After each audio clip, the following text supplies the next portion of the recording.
posting Warangal, second posting Khammam. Promotion as Reserve Inspector in 2017 and posting Yar Suryapet.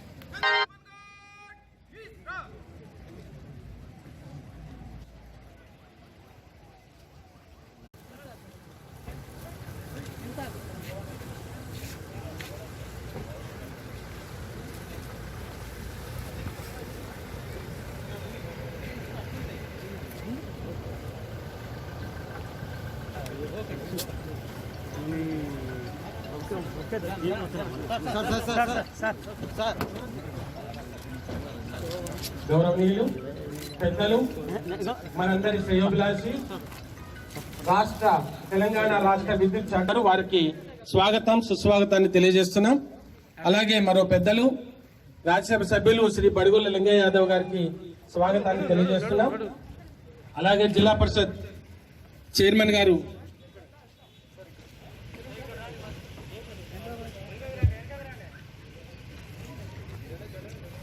బుజ్జ దీపికా యుగంధరరావు గారు విచ్చేస్తున్నారు. వారికి కూడా ప్రజాప్రతినిధులు, గౌరవ శాసనసభ్యులు, అలాగే రాజ్యసభ సభ్యులు అందరూ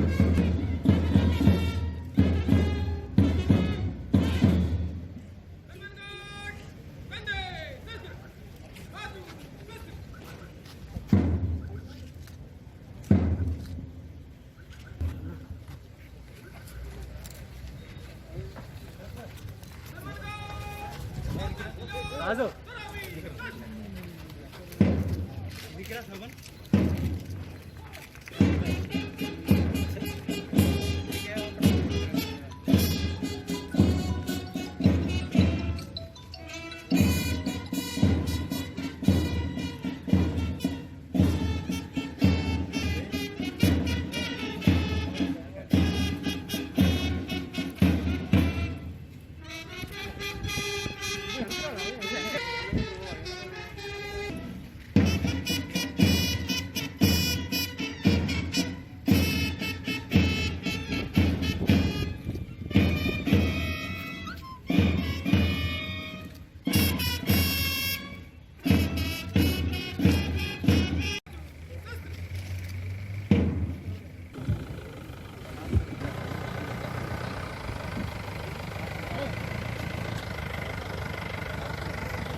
పెద్దలు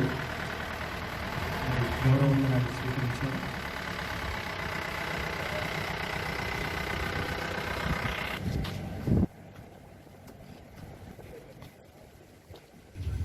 జరుపుకుంటున్న ఈ ఉత్సవం దేశ ప్రజలందరికీ గర్వించదగిన రోజు. 200 సంవత్సరాల పరాయి పాలన నుండి విముక్తి పొందటానికి 1857లో మొదలైన సిపాయిల తిరుగుబాటుతో మొదలైన ఉద్యమం మహాత్మా గాంధీ గారి అద్భుతమైన నాయకత్వ పటిమతోని ఈ దేశంలో ఉన్న వివిధ వర్గాల ప్రజలందరినీ కూడా ఏకం చేసి పరాయి పాలకులను వెళ్ళిపోవాల్సిన పరిస్థితిని సృష్టించి ప్రపంచంలోనే మొదటిసారిగా ఒక అద్భుతమైన అందరికీ ఆమోదయోగ్యమైన అహింసాయుతమైన పద్ధతుల్లో ఈ దేశానికి స్వతంత్రం తీసుకొచ్చిన రోజు,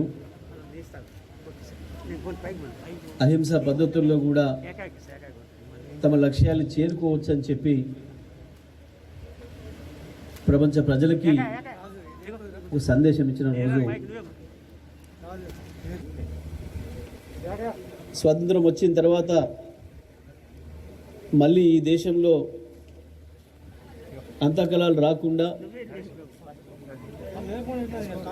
సమాజంలో ఉన్న వివిధ అంతరాలతోని మళ్ళీ ఘర్షణలు జరగకుండా ఒక ప్రజాస్వామికమైన పద్ధతుల్లో దేశాన్ని ఎట్లా ముందుకు నడిపించవచ్చో, అభివృద్ధిని ఎట్లా చేయవచ్చో ముందే లెక్కించుకొని ఒక రాజ్యాంగాన్ని అంబేద్కర్ గారి నాయకత్వంలో ఇవాళ ప్రపంచానికి తలమానికంగా నిలబడింది భారతదేశం. ఈరోజు మనం ఇంత స్వేచ్ఛగా స్వతంత్రంగా జీవించగలుగుతున్నామంటే ఆ రోజు మన పూర్వీకులు మన కొరకు చేసిన త్యాగం, కుటుంబాల్ని, ఆస్తుల్ని, ప్రాణాలని అన్నీ కూడా త్యాగం చేసి ఈ దేశం స్వేచ్ఛగా ఉండాలి, ఈ దేశం స్వతంత్రంగా ఉండాలి, నా తర్వాతి తరం ప్రజలైనా సుఖంగా ఉండాలని చెప్పి ఒక గొప్ప ఆలోచనతో ఆనాడు వాళ్ళు చేసిన త్యాగాల ఫలితం ఇవాళ మనం అనుభవిస్తున్న ఈ స్వతంత్ర స్వేచ్ఛ ఫలితాలు. మరి ఇటువంటి మంచి సందర్భాన్ని ఒక పండుగలాగా జరుపుకోవడానికి ఇక్కడికి వచ్చిన పెద్దలు, రాజ్యసభ సభ్యులు, పార్లమెంట్ సభ్యులు, శాసనమండలి సభ్యులు, శాసనసభ్యులు, వేదికపైకి వచ్చిన జిల్లా అధికారులు, జిల్లా కలెక్టర్ గారు, ఎస్పీ గారు, జిల్లా అడిషనల్ కలెక్టర్ గారు, ఆర్డీఓ గారు, జేసీ గారు, కార్యక్రమంలో హాజరైన ఇతర జిల్లా పరిషత్ చైర్మన్ గారు, గౌరవ ఎంపీపీలు, జడ్పీటీసీలు, సర్పంచులు, ఇతర ప్రజాప్రతినిధులు, వివిధ శాఖల అధికారులు, జిల్లా న్యాయమూర్తులు, కార్మిక, కర్షక, విద్యార్థులు, పాత్రికేయులు, అన్నిటికీ మించి ఈరోజు ఈ స్వేచ్ఛా వాయువులకి కారణకులైన స్వాతంత్ర సమరయోధులు అందరికీ నా నమస్కారాలు, స్వాతంత్ర దినోత్సవ శుభాకాంక్షలు. ప్రజలకు ఏ విధంగా అందాలనో, ఈ దేశంలో అప్పటికే వెనుకబడిపోయిన గ్రామీణ వ్యవస్థ, గ్రామీణ ఆర్థిక వ్యవస్థ ఏ రకంగా అభివృద్ధి చెందాలనో, గాంధీజీ కలలు కన్నా గ్రామ స్వరాజ్యం ఎట్లా ఉంటుందో, గాంధీజీ కలలు కన్నా దళిత జనోద్ధరణ ఎట్లా ఉండాలనో, ఈ దేశంలో అందరికంటే ఎక్కువగా చేసి చూపిస్తున్న రాష్ట్రం తెలంగాణ రాష్ట్ర ప్రభుత్వం, గౌరవ ముఖ్యమంత్రి కేసీఆర్ గారి నాయకత్వంలో ఆనాటి స్వాతంత్రోద్యమ నాయకుల ఆకాంక్షల్ని, కలల్ని నెరవేర్చే పద్ధతుల్లో ప్రభుత్వాన్ని నడుపుతున్న ముఖ్యమంత్రి మన ముఖ్యమంత్రి కేసీఆర్ గారు.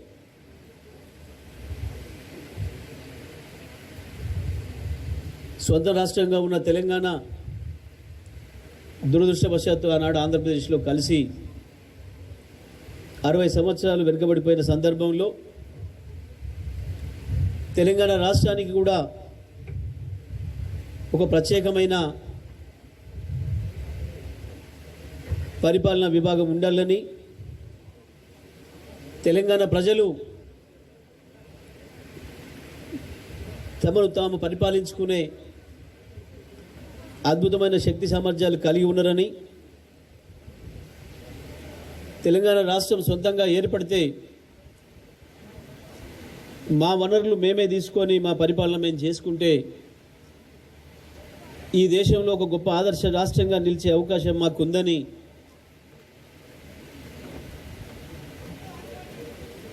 చెప్పి ఉద్యమాన్ని ప్రారంభించిన కేసీఆర్ గారు తెలంగాణ రాష్ట్ర ఆకాంక్ష నెరవేర్చడమే కాకుండా కేసీఆర్ గారికి అవకాశం ఇస్తే ఈ రాష్ట్ర ప్రజలు కోరుకున్న దానికంటే, ప్రజలు ఆశించిన దానికంటే, ఊహించిన దానికంటే అద్భుతమైన రీతిలో ఈ దేశంలోనే తెలంగాణ ఒక నెంబర్ 1 రాష్ట్రంగా ఉండే ఒక అద్వితీయమైన పరిపాలన అందించి కేవలం 7 సంవత్సరాల్లో తెలంగాణ రాష్ట్రాన్ని ఎన్నో రంగాల్లో ఈ దేశానికి ఆదర్శంగా ఉంచింది. రాష్ట్రం ఏర్పడిన వెంటనే మన మొదటి ప్రాధాన్యతలు ఏముండాలి, విషయాలు ఏమున్నాయి, అసలు ఈ రాష్ట్రం ఇవాళ ఎక్కడుంది, దీన్ని ఎక్కడికి తీసుకుపోవాలి అని చెప్పి ఒక ప్రణాళికాబద్ధంగా ఆ రోజుకున్న పరిస్థితులన్నింటినీ కూడా ఆకలింపు చేసుకొని వచ్చే 5 ఏళ్లలో ఏం చేయాలి, 10 ఏళ్లలో ఏం చేయాలి, 15 ఏళ్లలో ఈ రాష్ట్రం ఎట్లా ఉండాలి అని చెప్పి తన మేధస్సులోనే ఒక ప్రణాళికను రూపొందించుకొని ఒక అద్భుతమైన సమాజం, ఒక నాగరికమైన సమాజం, ఒక సాంఘిక అంతరాలు లేని, ఆర్థిక అంతరాలు లేని సమాజాన్ని సృష్టించాలని చెప్పి పరిపాలన అందిస్తున్న ముఖ్యమంత్రి మన ముఖ్యమంత్రి కేసీఆర్ గారి నాయకత్వంలో ఈ రాష్ట్ర ప్రజలు దేశ స్వతంత్ర ఫలితాలతో పాటు రాష్ట్ర ఏర్పాటు ఫలితాలు కూడా పొందడంలో విజయం సాధించారు. తెలంగాణ ఏర్పడిన నాటికి ఏదైతే ఆకలి చావులు ఆత్మహత్యలతో ఈ రాష్ట్రం వచ్చిందో, సొంత తల్లిదండ్రులకు కూడా తిండి పెట్టలేని దుస్థితిలో ప్రజలు ఎట్లయితే ఉన్నారో, బాధపడుతున్నారో, వ్యవసాయాలు వదిలిపెట్టి రైతాంగం పని వెతుక్కుంటూ పట్టణాలకు వలస దుస్థితిలో ఉన్నారో, మొట్టమొదటిగా సంక్షేమ రంగం పైన దృష్టి పెట్టి ప్రజలకు కనీసం ఒక్క పూట తిండైనా ఉండే విధంగా మన పరిపాలన ప్రారంభం కావాలని మొదటగా పెన్షన్ల రూపంలో ప్రజలకు డబ్బులు అందించి, తెలంగాణ రాష్ట్రం వచ్చిన తర్వాత ఇక ఆకలి కేకలు ఉండకూడదు, ఆకలితో పస్తుండే మనిషి ఉండకూడదు అని చెప్పి సంక్షేమ రంగం పైన దృష్టి పెట్టి మొదటగా పెన్షన్, వృద్ధాప్య కావచ్చు, వేతనంతో చేనేత కర్మగీత కార్మికుల పెన్షన్లు, బీడీ కార్మికుల పెన్షన్లు, ఒంటరి మహిళల పెన్షన్లు, అడిగిన అడగకపోయినా చివరికి బోధకాల వ్యాధిగ్రస్తుల ఇబ్బందులను కూడా దృష్టిలో పెట్టుకొని అటువంటి వారికి కూడా పెన్షన్ అందించి తెలంగాణ నుంచి ఆకలిని పారదోలే ప్రయత్నం చేసింది మన ప్రభుత్వం. రాష్ట్ర ప్రభుత్వం తీసుకున్న ప్రతి పథకాన్ని ప్రతి లబ్ధిదారునికి చివరి వరకు చేరడానికి కావాల్సిన ప్రయత్నం చేసినాం. రేషన్ కార్డుల ద్వారా 6 కిలోల బియ్యం అందించే కార్యక్రమం కావచ్చు, ఆరోగ్య లక్ష్మి పథకం ద్వారా చిన్నపిల్లలకు గర్భిణీ స్త్రీలకు పోషకాహారాన్ని అందించే పథకం కావచ్చు, గర్భం దాల్చిన అమ్మాయిలకి కేసీఆర్ కిట్ పథకం కావచ్చు, అన్నిటికీ మించి ఈ రాష్ట్రంలో జరుగుతున్న ఆత్మహత్యల కారణాల్లో అప్పులు ఏదైతే చేస్తున్నారో కేవలం ఒక వ్యవసాయం కొరకు కాదు, పెళ్లిల కొరకు కూడా అప్పులు చేసి కొన్ని కుటుంబాలు అప్పులు తీర్చలేక ఆత్మహత్యల పాలవుతున్న సందర్భంలో వాళ్ళని ఆదుకోవడానికి అర్హులైన అన్ని కుటుంబాలకు కుల మతాలకు అతీతంగా ప్రతి పెళ్లికి 1,116 రూపాయలను అందించే కార్యక్రమం కళ్యాణ లక్ష్మి షాదీ ముబారక్ కార్యక్రమాల ద్వారా ఈ రాష్ట్రంలో ఉండే ప్రజానీకానికి అనేక ఆటంకాల నుంచి బయటపడడానికి, ఒక ఆత్మస్థైర్యం ఇవ్వడానికి బ్రహ్మాండమైన సంక్షేమ కార్యక్రమాన్ని తీసుకోవడం జరిగింది.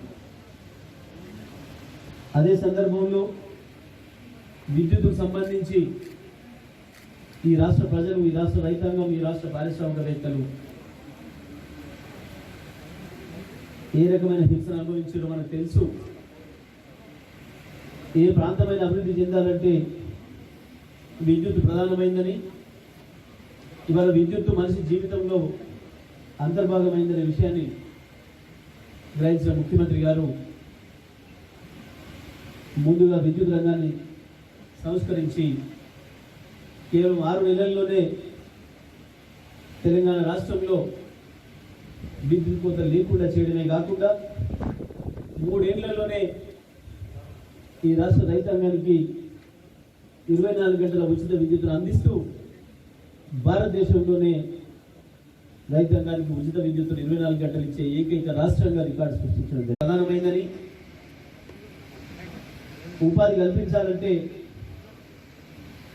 పారిశ్రామికీకరణ జరగాలి, పరిశ్రమలు రావాలంటే ప్రధానమైంది విద్యుత్తు, నీళ్లు, రోడ్ల సౌకర్యాలు మెరుగుపరచడం అనేది ప్రధానమైంది. కాబట్టి తర్వాత అంశంగా మౌలిక వసతుల కల్పనకు శ్రద్ధ తీసుకొని ఒకవైపు 24 గంటల నాణ్యమైన విద్యుత్తు, మరొక వైపు ప్రతి ఇంటికి మంచినీళ్ళు అందించే మిషన్ భగీరథ కార్యక్రమం,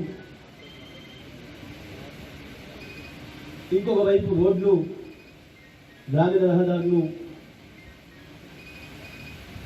మండలాలు, జిల్లాల మధ్యన ఉండే అంతర్ రహదారులు, జాతీయ హైవేలను కూడా తీసుకొచ్చి ఇవాళ ప్రతి మారుమూల ప్రాంతానికి కూడా, మరి ప్రతి గిరిజన తండాకు, ప్రతి గూడానికి కూడా, ప్రతి దళిత వాడికి కూడా పూర్తి స్థాయిలో రోడ్ల నిర్మాణం చేసి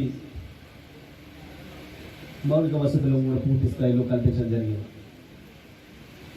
ఆ తర్వాత ప్రపంచవ్యాప్తంగా పారిశ్రామికవేత్తలను ఆహ్వానించి వారికి కావలసిన పద్ధతుల్లో, అనుమతుల్లో 15 రోజుల్లోనే వారందరికీ అనుమతులు వచ్చే పద్ధతుల్లో TSI పాస్ తీసుకొచ్చి దాని ద్వారా ఇవాళ దాదాపు 50,000 పైగా పరిశ్రమలు తీసుకొచ్చి 18 లక్షల పైగా యువతి యువకులకు ఉపాధి కల్పించి ఉపాధి రంగాన్ని కూడా బలోపేతం చేయడం జరిగింది. ఇక దాంట్లో అన్నిటికీ మించి ఈ రాష్ట్రంలో ఇప్పటికి కూడా 65% మంది పైగా ప్రజలు జీవిస్తున్నది వ్యవసాయ రంగం పైనే. కాబట్టి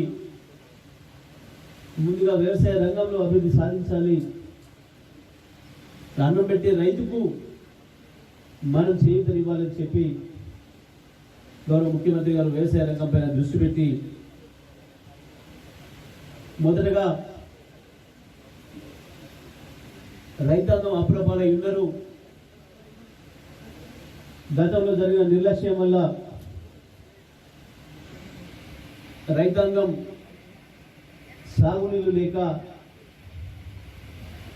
తమ సొంత ఖర్చులతో బోరు బావులు వేసుకొని మోటార్లు తెచ్చుకొని సమయానికి విద్యుత్ రాక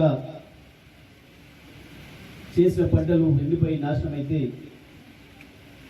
అప్పుడు తెచ్చుకొని అప్పుడు తీరే పరిస్థితిలో ఉన్న రైతాంగానికి ఊరటను ఇవ్వడానికి రైతులకు ₹1,00,000 వరకు రుణమాఫీ చేసి ₹1,00,000 రుణమాఫీ చేసినా ఇంకా రైతాంగం పూర్తి స్థాయిలో ఉపశమనం చెందలేదు. రైతు మళ్ళీ వ్యవసాయం ప్రారంభించాలంటే పరిస్థితి ఉంది. ఆ పరిస్థితి పోవాలి. రైతాంగం కాలంతో పోటీ పడాలి, చినుకుతో పోటీ పడాలి.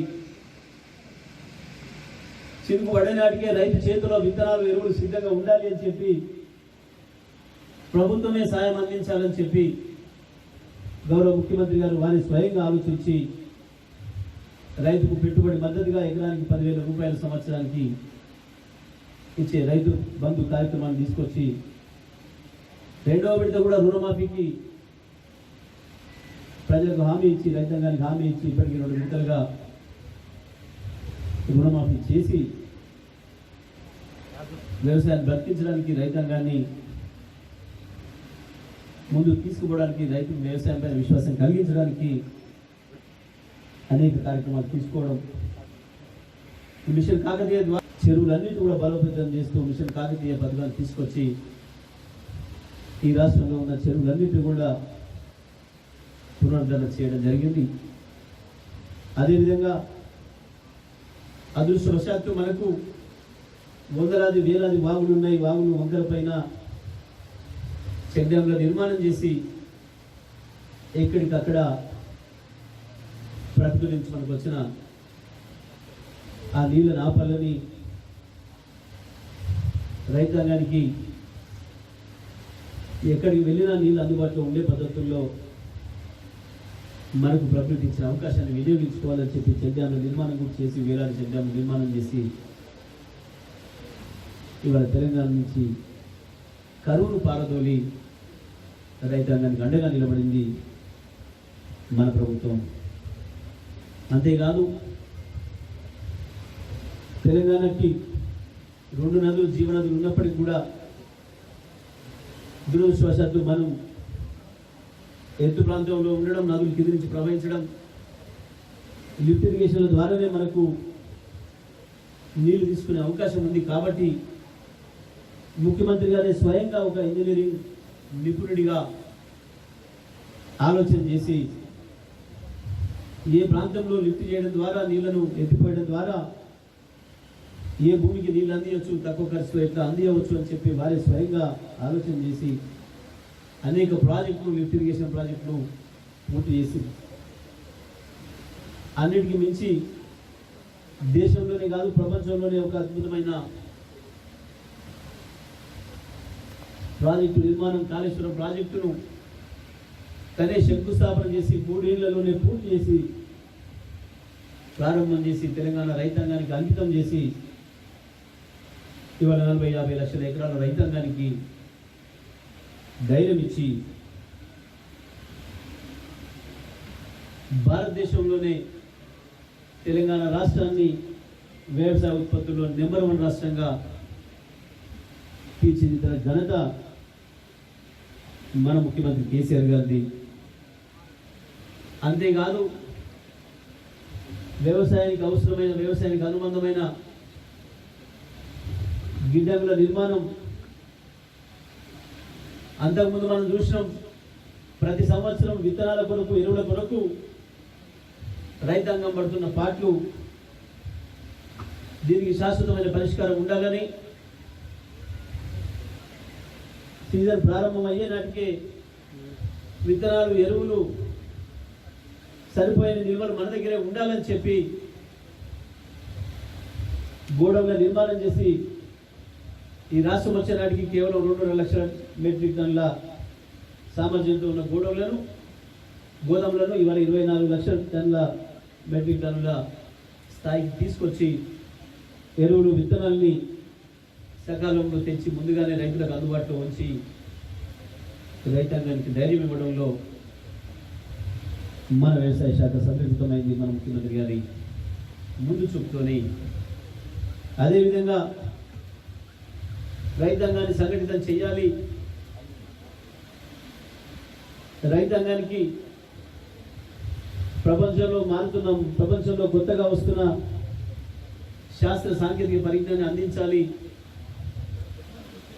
ఏ భూమిలో ఏ పంట పెట్టడం ద్వారా అధిక దిగుబడులు సాధించవచ్చో, అధిక ఆదాయాన్ని రైతు పొందవచ్చో, ఈ విషయాలన్నింటినీ కూడా రైతుకు అవగాహన కల్పించాలని చెప్పి రైతు బంధు సమితిని ఏర్పాటు చేయడం, దాంతో పాటుగా ప్రతి 5,000 ఎకరాలకి ఒక క్లస్టర్గా రూపొందించి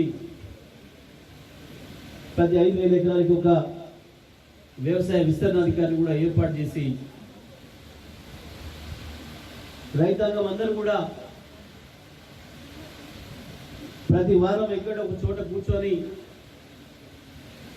తమ యొక్క అనుభవాన్ని పంచుకోవాలని, వ్యవసాయ విస్తరణాధికారులతో నిత్య సంబంధాలు కలిగి ఉండాలి, రైతు బంధు సమితితో కూడా నిత్య సంబంధాలు కలిగి ఉండాలని చెప్పి రైతు వేదికలు నిర్మాణం చేసి దేశంలోనే కాదు ప్రపంచంలోనే మొట్టమొదటిగా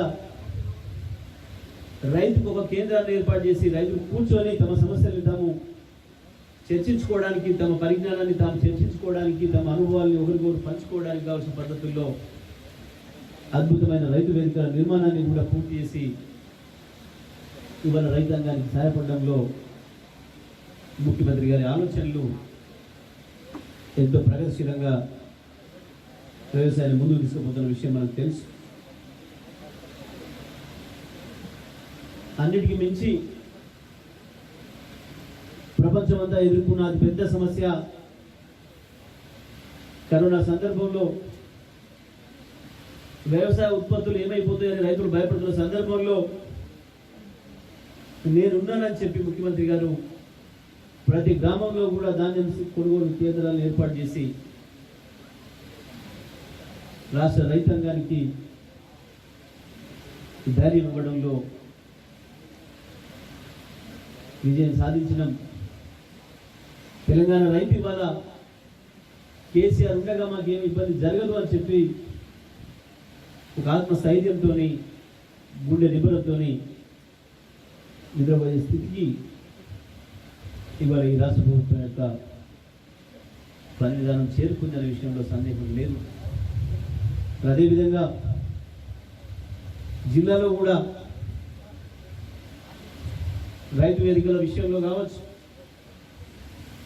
రైతు బంధు రైతు బీమా విషయంలో కావచ్చు, ప్రతి చివరి రైతు కూడా ఆ ఫలితాన్ని చేర్పించడంలో జిల్లా యంత్రాంగం అంతా కూడా పూర్తి స్థాయిలో పనిచేసి ప్రతి రైతు కూడా న్యాయం చేయడంలో ముందుందనే విషయాన్ని కూడా ఈ సందర్భంగా నేను తెలియజేస్తా ఉన్నా. విద్య విషయంలో కూడా అన్నిటికీ మూలం విద్యనే అని, విద్య ద్వారానే మనిషి జీవితానికి వెలుగు వస్తుందని, ఒక నాగరికమైన సమాజానికి మొట్టమొదటి కులమానం విద్య అని చెప్పి గౌరవ ముఖ్యమంత్రి గారు విద్య పైన దృష్టి పెట్టి విద్యకు దూరంగా ఉన్న వర్గాలు, ప్రత్యేకించి ఎస్సీ, ఎస్టీ, బీసీ, మైనారిటీ వర్గాల పిల్లల కొరకు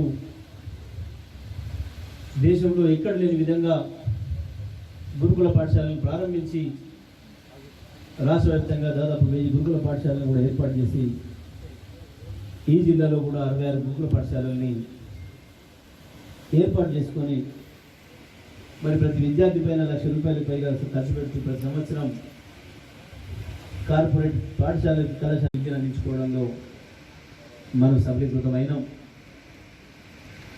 అదేవిధంగా వైద్య ఆరోగ్య రంగానికి సంబంధించి గతంలో ప్రభుత్వ దవాఖానకు పోవాలంటే భయపడే పరిస్థితిలో ఉండేది ప్రజలు. ఇవాళ అటువంటిది ప్రతి ఒక్కరు ఏ సమస్య ఆసుపత్రులకు కూడా, ప్రాథమిక ఆరోగ్య కేంద్రాలకు కూడా ఇవాళ ప్రజలు వందలాదిగా వేలాదిగా తరలి వచ్చే పరిస్థితిని, ఆ నమ్మకాన్ని వైద్య రంగానికి వివిధ పద్ధతుల ద్వారా చికిత్స చేసి ప్రభుత్వ వైద్య రంగం పైన ప్రజలకు విశ్వాసం పెంచింది కేసీఆర్ గారి పరిపాలన. ఇవాళ మనం ఈ జిల్లాలో, ఉమ్మడి నల్గొండ జిల్లాలో 3 మెడికల్ కళాశాలలు, ప్రభుత్వ మెడికల్ కళాశాలలు రావడం, సూర్యాపేటలో కూడా ప్రభుత్వ మెడికల్ కళాశాలను తెచ్చుకొని మరి మనం మొన్న చూసినాం. కోవిడ్ సందర్భంలో అద్భుతమైన సేవలను అందించి చూడడంలో మన జిల్లా వైద్య ఆరోగ్య శాఖ కూడా మంచి కృషి చేసింది, దాంట్లో సఫలీకృతమైంది. ఇతర జిల్లాలు, ఇతర ప్రాంతాల ప్రజలు కూడా సూర్యాపేట మెడికల్ కళాశాల ఆసుపత్రికి వెళ్తే మేము తిరిగి మళ్ళీ వస్తామనే విశ్వాసాన్ని కలిగించడంలో మన మెడికల్ కళాశాల సేవలు కూడా అద్భుతంగా పనిచేసిన విషయంలో మనకు ఎటువంటి సందేహం లేదు. ఆరోగ్యశ్రీ పథకం కావచ్చు, 102 ఆరోగ్య సేవలు కావచ్చు, వీటి విషయంలో కూడా 108 కావచ్చు, అన్ని రకాల సేవలు అందించడంలో మన వైద్య ఆరోగ్య శాఖ ముందుంటుంది. కేసీఆర్ కిట్ పథకం పెళ్ళైన ఏ అమ్మాయి గర్భం ధరించిన ప్రభుత్వం నుంచే ఆ తల్లి బిడ్డల ఎదుగుదలకు సహకారం అందించాలని, సరైన పోషకాహారాలు అందించాలని, తల్లి ఆరోగ్యంగా ప్రసవించాలని ప్రవేశపెట్టిన పథకం కేసీఆర్ కిట్ పథకం ఇవాళ ఈ రాష్ట్ర ప్రజలకి, ఈ జిల్లా ప్రజలకి ఒక ధైర్యాన్ని నింపింది. అందించే సేవల ద్వారా ప్రజలు కోట్లాది రూపాయలని సేవ్ చేసుకోగలుగుతా ఉన్నారు. ఇవాళ వైద్య ఆరోగ్య శాఖ విషయంలో మనం మంచి ఫలితాలు సాధిస్తూ ఉన్నాం. పరిపాలనకు సంబంధించి కూడా పరిపాలన వికేంద్రీకరణ జరగాలి. మండలాలు, రెవెన్యూ డివిజన్లు, కలెక్టరేట్లు ప్రజలకు అందుబాటులోకి రావాలి. దూర ప్రాంతాల్లో ఉన్న కలెక్టరేట్లకు వెళ్ళాలంటే ప్రజలకు ఇబ్బంది ఉంటుంది అని చెప్పి గంట సేపట్లోనే కలెక్టర్ ఆఫీస్కి వెళ్ళి మళ్ళీ ఇంటికి రాగలిగిన పరిస్థితి ఉండాలి ప్రజలకు జిల్లా ప్రతి 3 నుంచి అని చెప్పి భావించి ముఖ్యమంత్రి గారు 33 జిల్లాలను ఏర్పాటు చేయడం, కొత్తగా రెవెన్యూ డివిజన్లు ఏర్పాటు చేయడం, మండలాలను ఏర్పాటు చేయడంతో ఇవాళ ప్రజలకు పరిపాలన చేరువైంది. జిల్లా అధికారులకు కూడా పూర్తి స్థాయిలో వారి వారి పరిపాలన విభాగాల్లో అర్థం చేసుకోవడానికి, పట్టు సాధించడానికి, సమాజం చివరి అంచులున్న వాళ్ళకు కూడా పరిపాలన అందించడానికి, అభివృద్ధి కార్యక్రమాలు అందించడానికి ఇవాళ ఉపయోగమైంది. అదేవిధంగా ఒకవైపు సంక్షేమం పైన దృష్టి పెట్టి ఆ తర్వాత మౌలిక వసతుల కల్పనను అభివృద్ధి చేసి వ్యవసాయ రంగాన్ని ఒక గాడిలో పెట్టి విద్య, వైద్య రంగాన్ని కూడా ప్రోత్సహిస్తూ వృత్తులకు కూడా తెలంగాణ రాష్ట్రంలో ఉన్న గ్రామీణ ప్రాంతాల్లో, పట్టణ ప్రాంతాల్లో ఉన్న వివిధ వృత్తులకు కూడా ప్రోత్సాహిస్తూ ఒకవైపు మత్స్య కార్మికులకు, మరొక వైపు గొర్రెల కాపర్లకు, ఇంకొక వైపు నాయ బ్రాహ్మణులకు, రజక సోదరులకు, ఇతర అనేక వర్గాల వారికి ప్రోత్సాహం ఇస్తూ వారి వారి వృత్తుల్లో వారి ఆదాయాన్ని తెచ్చుకోవడానికి కావాల్సిన పద్ధతుల్లో చితికిపోయిన గ్రామీణ ఆర్థిక వ్యవస్థను పరిపుష్టం చేయడానికి, ప్రజలు తమ వృత్తిలో తమకు సరిపోయే పద్ధతుల్లో ఆదాయాన్ని సమకూర్చుకోవడానికి కావలసిన పద్ధతుల్లో ప్రభుత్వం అనేక పథకాలను ప్రవేశపెట్టి ఇవాళ తెలంగాణ గ్రామీణ ఆర్థిక వ్యవస్థను కూడా పరిపుష్టం చేయడం జరిగింది. ఇవాళ ఈ రాష్ట్రాన్ని కాదు, ఈ దేశాన్ని కాదు, మొత్తం ప్రపంచాన్ని వణికిస్తున్న అతి పెద్ద సమస్య పర్యావరణ సమస్య. పర్యావరణ సమస్యను అధిగమించడానికి తెలంగాణకు హరితహారం కార్యక్రమాన్ని తీసుకొచ్చి అది కేవలం అటవీ శాఖ మాత్రమే కాదు, చెట్లను పెంచాల్సిన బాధ్యత, వనాలను పెంచాల్సిన బాధ్యత, అడవులు పెంచాల్సిన బాధ్యత పుట్టిన ప్రతి పౌరుడికి ఉంది అని చెప్పి ప్రభుత్వంలోని అన్ని శాఖల్ని, పోలీస్ శాఖతో సహా అన్ని శాఖల్ని కూడా ఆ కార్యక్రమంలో భాగస్వామ్యం చేయడమే కాకుండా ప్రజల భాగస్వామ్యం లేకుండా ఏ కార్యక్రమం కూడా విజయవంతం కాదు. కాబట్టి హరితహారాన్ని కూడా ఒక ఉద్యమం లాగా తీసుకొచ్చి ప్రజలందరూ భాగస్వామ్యంగా ఇవాళ నాటిన ప్రతి మొక్కను కూడా పెంచాలి, సంరక్షించాలనే బాధ్యత రాష్ట్ర ప్రజలందరికీ కూడా తెలియజేసి ఇవాళ ఈ రాష్ట్రంలో పర్యావరణం అభివృద్ధి చేయడంలో మనం తీసుకున్న చర్యలు విజయవంతమవుతూ ఉన్నాయి. దాంట్లో భాగంగా పల్లె ప్రకృతి వనాలు కావచ్చు, పట్టణ ప్రకృతి వనాలు కావచ్చు, బృహత్ పల్లె ప్రకృతి వనాలు కావచ్చు ఏర్పాటు చేసుకొని ఇవాళ ప్రజలందరూ కూడా వాటి యొక్క ప్రాధాన్యతను గుర్తించి ముందుకు పోయేటట్టు చేయడంలో మనం విజయం సాధించినాం. అంతేకాదు గ్రామాలలో, పట్టణాలలో అత్యంత ప్రధానమైన విషయాలు వైకుంఠ ధామాలు, డంపింగ్ యార్డ్ల నిర్మాణంలో ఎక్కడ వేసిన గొంగలు అక్కడే ఉన్న పద్ధతిలో ఉండే దాన్ని కూడా ఉద్యమంలాగా తీసుకొని రాష్ట్ర ప్రభుత్వ ప్రాధాన్యత అంశాల్లో చేర్చి ప్రతి సంవత్సరం ప్రతి నెల విధిగా గ్రామాలకు కూడా పంపవలసిన డబ్బులు, పట్టణాలకు చేరవలసిన డబ్బులు అన్నింటినీ కూడా ఉద్యోగస్తుల జీతాలు లాగానే, పెన్షన్లకు ఇచ్చే పెన్షన్ లాగానే ఏ గ్రామానికి చేరవలసిన నిధులు ఆ గ్రామానికి, ఏ పట్టణానికి చేరవలసిన నిధులు ఆ పట్టణానికి అందిస్తూ ప్రజలకు కావలసిన, ప్రజల ఆరోగ్యానికి కావలసిన వీధుల నిర్వహణ కావచ్చు, చెత్త నిర్వహణ కావచ్చు, మురికాలువల నిర్వహణ కావచ్చు, అన్నిటికి మించి అన్నిటికంటే ప్రధానమైన అంశం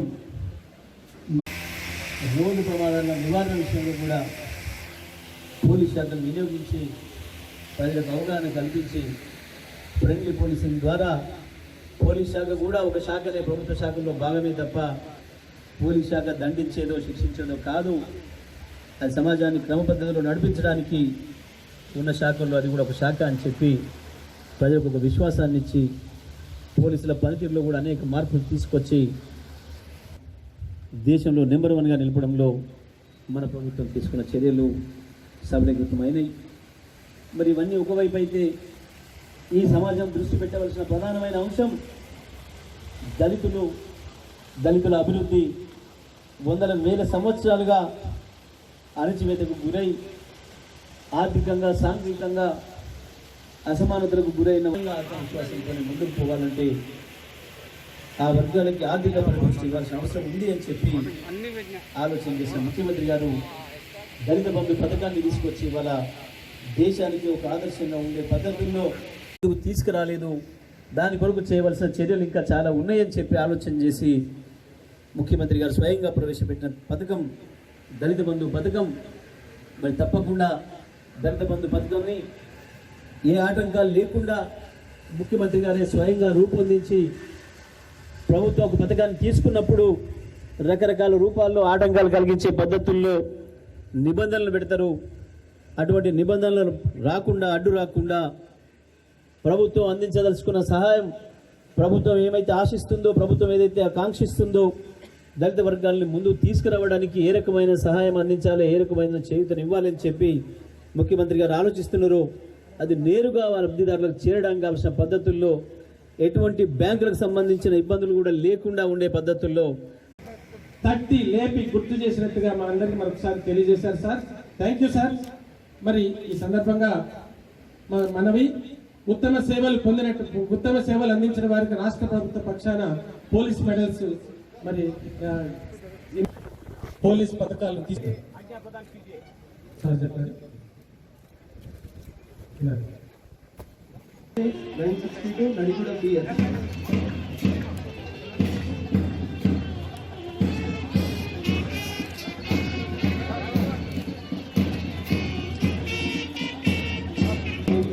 డెవలప్మెంట్ ట్రాఫిక్.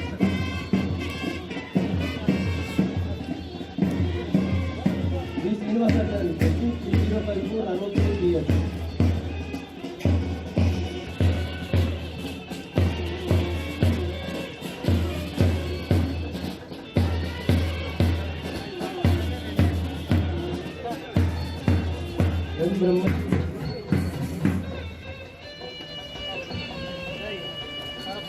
వి Ramarao PC 2085 Kodad town PS. 7 retired.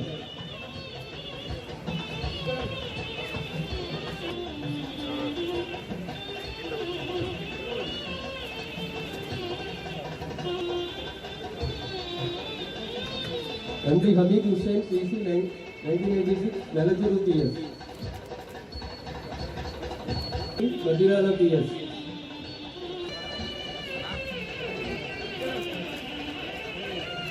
B Kushala ASA 2 town PS.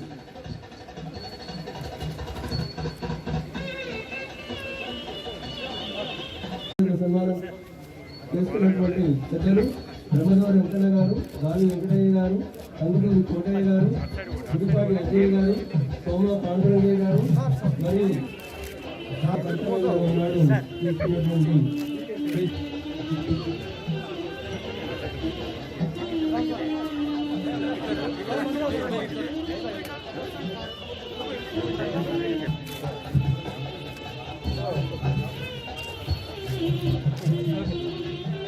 ఇప్పటి వరకు 3085 మంది రైతు ధాన్యం ఆరబోసే కళ్ళాలు మంజూరు చేసి 801 నిర్మాణాలు పూర్తి చేయడం జరిగింది. వారి శాఖ తరఫున బృహత్ పల్లె పథకాల కార్యక్రమంలో 23 మండలాలు, ప్రతి మండలానికి 10 ఎకరాల చొప్పున 23 మండలాల స్థలాలు గుర్తించి భవిష్యత్తు తరాలకు ఉపయోగపడే విధంగా మరి ఈ శాఖ గుర్తించి అభివృద్ధి కార్యక్రమాలను సిద్ధంగా చేసుకోవడం జరుగుతుంది. చూడండి, పచ్చగా మొదలైంది పచ్చని జెండా. మరి ఈ జెండా అనగానే గుర్తొచ్చేటువంటి విషయం, నాడు స్వతంత్రం వచ్చిన తదుపరి సూర్యాపేట జిల్లా రాజానాయని వెంకట రంగారావు గారి ఆస్థానంలో పనిచేసే పింగళి వెంకయ్య గారు రూపొందించినటువంటి జెండాను ఢిల్లీలో మరి అప్రూవ్ చేసి ఆవిష్కరించినటువంటి జెండా మనందరం చూస్తూ ఆనందించేటువంటి సందర్భం. నిజంగా మన జిల్లా మరొక్కసారి సూర్యాపేట జిల్లా స్థాయిలో, ఢిల్లీ స్థాయిలో మరొక్కసారి గుర్తించుకున్నటువంటి విషయాన్ని మనందరం సంతోషించేటువంటి సందర్భాన్ని, మరి మర్చిపోలేనటువంటి సందర్భాన్ని మరొకసారి PDDRDA వారి టీం అందరు కలిసి, వారి యొక్క టీం మెంబర్స్ అందరు కలిసి మనకు ప్రజెంట్ చేస్తున్నారు. ప్రత్యేకంగా వారికి ధన్యవాదాలు తెలియజేస్తున్నాం. స్వచ్ఛ భారత్ మిషన్ కింద మరి ఇప్పటి వరకు 66,000 మరుగుదొడ్లు మంజూరు చేసి పూర్తి చేయడం జరుగుతుంది. తదుపరి శాఖ రావాల్సిందిగా కోరుతున్నాం. గ్రామీణ ప్రగతి రథం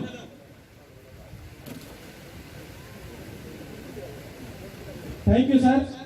ఐకేపీ సెంటర్లు అయితే, ఆసరా పథకాలు అయితే, స్వయం ప్రగతి రథాన్ని కూడా మరి ఆ ప్రగతిలో ముందుకు తీసుకుపోతున్నారు. ప్రత్యేకంగా అభినందనలు తెలియజేస్తున్నారు సార్ జిల్లా తరఫు నుంచి. తదుపరి జిల్లా వైద్య మరియు ఆరోగ్య శాఖ.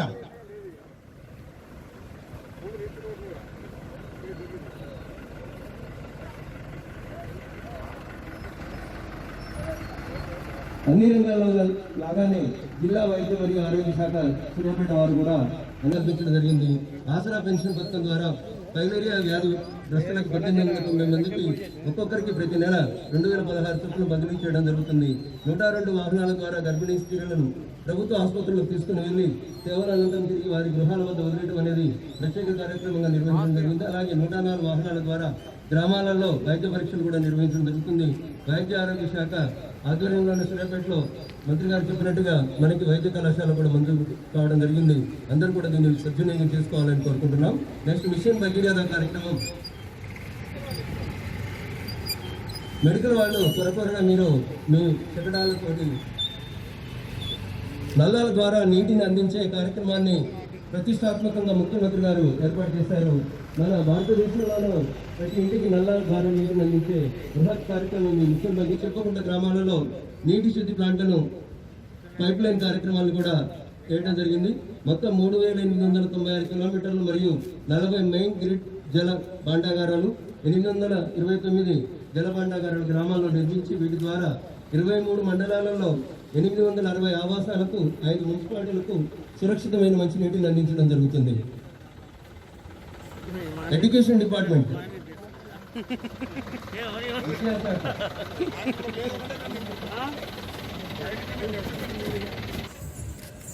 ప్రపంచాన్ని పట్టి పీడిస్తున్నటువంటి కోవిడ్ మహమ్మారి కారణంగా బాగా దెబ్బతిన్న శాఖ ఏదైనా ఉందంటే అది విద్యాశాఖే.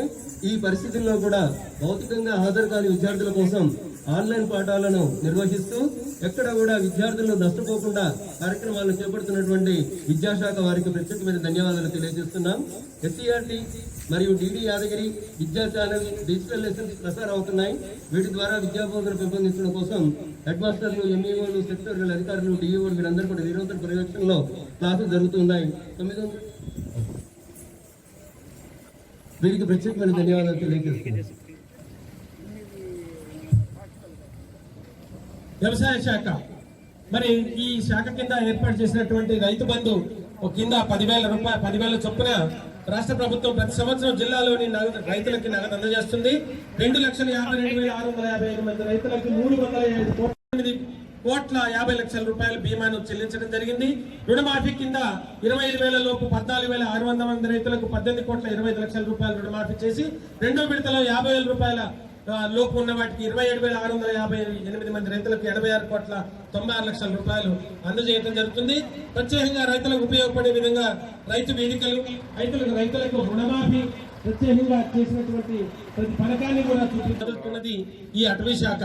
మరి పట్టణ ప్రాంతాల్లో స్వచ్ఛమైన గాలి అందించడానికి, వాతావరణ కాలుష్యాన్ని తగ్గించడానికి తెలంగాణ రాష్ట్ర ప్రభుత్వం ముఖ్యంగా చేపట్టినటువంటి మరి ఈ పచ్చదనాన్ని మరి మనందరికీ ఈ పచ్చగా కనిపించేటువంటి ప్రతి మొక్క వారి చేతుల మించి వారి అభివృద్ధి అనేటువంటిది.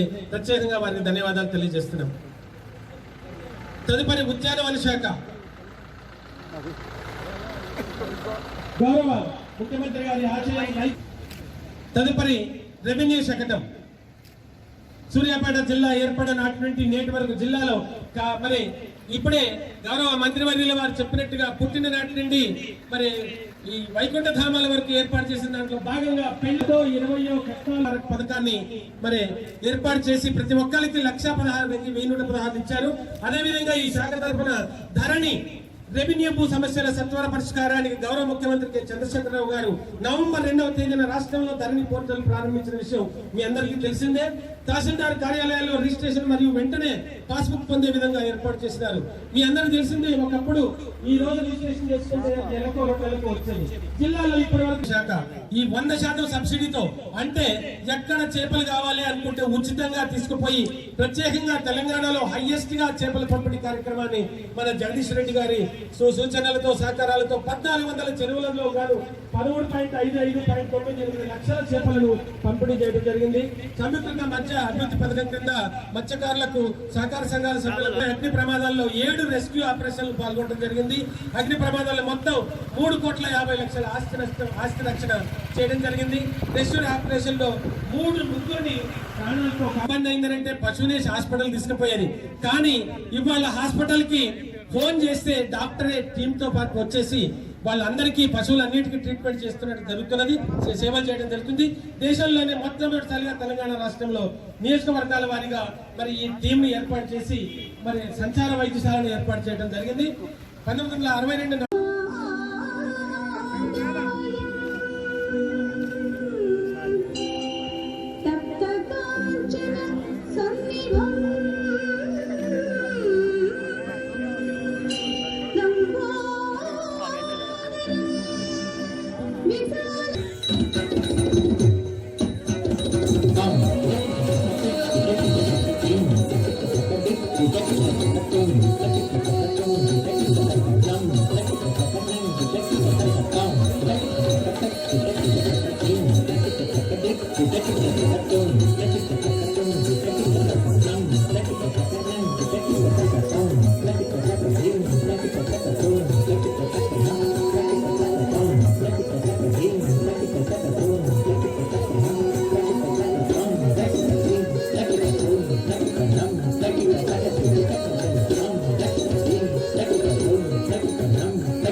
ఆడుదమా స్వేచ్ఛా గీతం ఎదరేయుదమా జాతి పతాకం దిగంతాల నిరవించి విశ్వవిఖ్యాతి ఉండగా జాతి గౌరవం ఆడుదమా స్వేచ్ఛా గీతం ఎదరేయుదమా జాతి పతాకం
రావాలి చేసుకోవాలని కోరుకుంటున్నాను. తదుపరి జర్నలిస్టులు కూడా సిద్ధంగా ఉండాలి. హరి కెప్టెన్.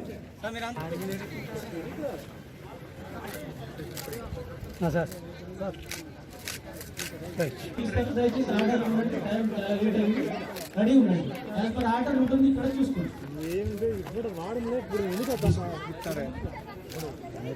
అన్నా